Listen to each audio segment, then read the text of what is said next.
சுவையான egg fried rice எப்படி செய்யலாம் தான் இன்னைக்கு இந்த வீடியோவில் பார்க்க போகிறோம். ஃப்ரைட் ரைஸ் என்னாலே எல்லாருக்குமே ரொம்ப பிடிக்கும். அதுவும் நம்ம வீட்டில் நம்ம கைப்பக்குவத்தில் செய்யும்போது அதனுடைய சுவை ரொம்பவே அலாதியாக இருக்கும். நான் சொன்ன அளவுகளோட அப்படியே உங்கள் வீட்டில் செய்து பாருங்கள். அப்படியே உங்களுக்கு ஹோட்டல் சுவையை அள்ளி தரும். அவ்வளோ சுவையாக இருக்கும்.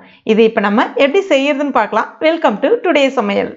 அதற்கு 1 கப் பாஸ்மதி அரிசியை 2 முறை கழுவிட்டு 30 நிமிஷம் ஊற வச்சுட்டு எடுத்து வச்சுருக்கேன். தண்ணி நல்லா கொதிச்சுட்டு இருக்கு. இப்போ அதை இதில் சேர்த்துடலாம்.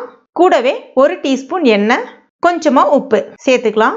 இப்போ இந்த அரிசி எப்பவும் போல் நல்லா பூக்க வெந்துடக்கூடாது.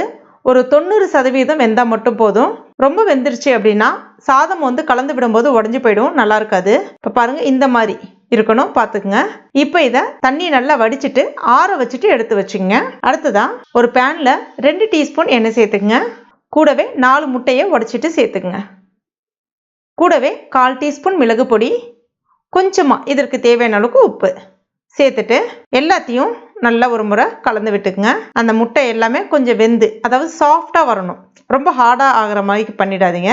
நல்லா எல்லா பக்கமும் வெந்திருக்கணும். கலந்து விட்டுக்குங்க. இந்த மாதிரி சாஃப்டாக இருக்கும் பொழுது அப்படியே எடுத்துருங்க. அடுத்ததான் நான் இன்னைக்கு ஒரு இரும்பு கடாய், அகலமான கடாய் பயன்படுத்துகிறேன். கொஞ்சம் வீட்டில் அகலமான கடாய் எது இருந்தாலும் நீங்கள் பயன்படுத்திக்கங்க. இப்போ இதில் ஒரு 3 டேபிள் ஸ்பூன் எண்ணெய் சேர்த்துக்குங்க. கூடவே 1 டீஸ்பூன் பொடியாக நறுக்கின பூண்டு சேர்த்துக்குங்க.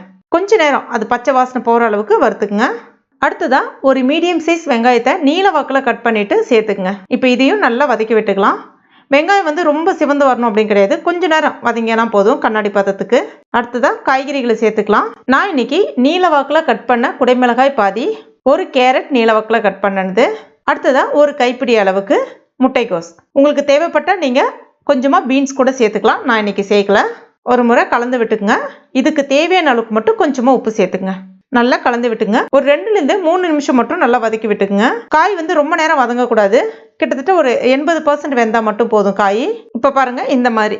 இப்போ இதில் நம்ம ஆற வச்ச சாதத்தை சேர்த்துக்கலாம். கூடவே வறுத்து வச்சிருக்க அந்த முட்டை. அடுத்ததான் 1 டீஸ்பூன் சோயா சாஸ் மட்டும் சேர்த்துக்குங்க, போதும். கூடவே 1 டீஸ்பூன் மிளகு பொடி, கொஞ்சமாக அந்த ஸ்ப்ரிங் ஆனியன். இப்போ இதற்கு தேவையான அளவுக்கு உப்பு, அதாவது ஏற்கனவே நம்ம முட்டையில் உப்பு சேர்த்துருக்கோம், சாதத்துலேயும் உப்பு சேர்த்துருக்கோம், பார்த்து கொஞ்சம் பக்குவமாக சேர்த்துக்குங்க. சேர்த்துட்டு எல்லாத்தையும் நல்லா உதிர்த்து விட்ட மாதிரி இப்படி கலந்து விட்டுக்குங்க. ஸ்டவ்வை நல்லா ஹை ஃப்ளேமில் வச்சுங்க. ஒரு 3 நிமிஷத்துக்கு மட்டும் நல்லா கலந்து விட்டுங்க. அவ்வளோதான், ஒரு பர்ஃபெக்டான எக் ஃப்ரைட் ரைஸ் ரெடி ஆயிடுச்சு. இந்த மெத்தடில் உங்கள் வீட்டில் நீங்கள் ட்ரை பண்ணி பாருங்கள். நிச்சயமாக சொல்கிறேன், உங்கள் வீட்டில் மறுபடியும் நீங்கள் ரெஸ்டாரண்ட் போய் சாப்பிடவே மாட்டீங்க. அவ்வளோ ஒரு பர்ஃபெக்டான சுவையை அப்படியே கொடுக்கும் அது உங்களுக்கு. நீங்கள் மறுபடியும் கடையில் வாங்கணுன்ற அவசியமே கிடையாது. எப்போல்லாம் தேவைப்படுதோ வீட்டிலே அவ்வளோ அழகாக செய்து சாப்பிட்லாம். அவ்வளோ அட்டகாசமாக இருக்கும். கண்டிப்பாக ட்ரை பண்ணி பாருங்கள். ட்ரை பண்ணி பார்த்துட்டு மறக்காமல் எனக்கு கமெண்ட் பண்ணுங்கள். இந்த வீடியோ உங்களுக்கு பிடிச்சிருந்தா லைக் பண்ணுங்கள்.